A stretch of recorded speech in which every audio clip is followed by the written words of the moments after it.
एक बार की बात है, किसी जंगल में एक कौवा रहता था। वो बहुत ही खुश था क्योंकि उसकी ज्यादा इच्छाएं नहीं थीं। वह अपनी जिंदगी से संतुष्ट था, लेकिन एक बार उसने जंगल में किसी हंस को देख लिया और उसे देखते ही सोचने लगा कि ये प्राणी कितना सुंदर है। ऐसा प्राणी तो मैंने पहले कभी नहीं देखा, इतना साफ और सफेद।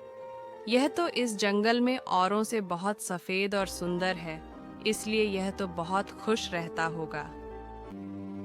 कौवा हंस के पास गया और पूछा, भाई तुम इतने सुंदर हो, इसलिए तुम बहुत खुश होगे? इस पर हंस ने जवाब दिया, हाँ, मैं पहले बहुत खुश रहता था, जब तक मैंने तोते को नहीं देखा था। उसे देखने के बाद से लगता है कि तोता धरती का सबसे सुंदर प्राणी है। हम दोनों के शरीर का तो एक ही रंग है, लेकिन तोते के शरीर पर दो दो रंग है। उसके गले में लाल रंग का घेरा और वो सूर्ख हरे रंग का था। सच में वो बेहद खूबसूरत था।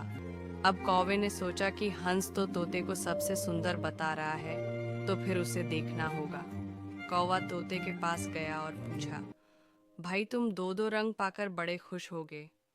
इस पर तोते ने कहा, हाँ, मैं तब तक खुश था जब तक मैंने मोर को नहीं देखा था।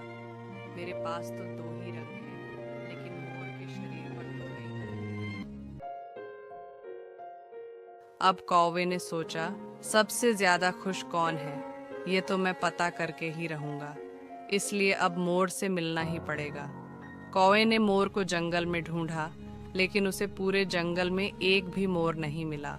और मोर को ढूंढते ढूंढते वह चिड़ियाघर में पहुंच गया, तो देखा मोर को देखने बहुत से लोग आए हुए हैं और उसके आसपास अच्छी खासी भीड़ है। सब लोगों के जाने के बाद कौवे ने मोर से पूछा, भाई तुम दुनिया के सबसे सुंदर जीव हो और रंग बिरंगे हो। तुम्हारे साथ लोग फोटो खिंचवा रहे थे। तुम्हें तो बहुत अच्छा लगता होगा और तुम तो दुनिया के सबसे खुश जीव होगे। इस पर मोर ने दुखी होते हुए कहा, भाई अगर सुंदर हूं तो भी क्या फर्क पड़ता है।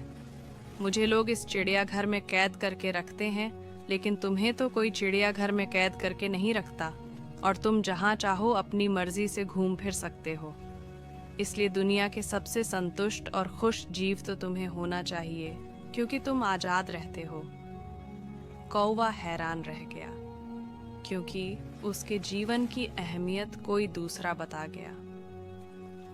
दोस्तों, ऐसा ही हम लोग भी करते हैं। हम अपनी खुशियों और गुणों की तुलना दूसरों से करते हैं, ऐसे लोगों से जिनका रहन सहन का माहौल हमसे बिल्कुल अलग होता है। हमारी जिंदगी में बहुत सारी ऐसी चीज़ें होती हैं जो केवल हमारे पास हैं, लेकिन हम उसकी अहमियत समझकर खुश नहीं होते।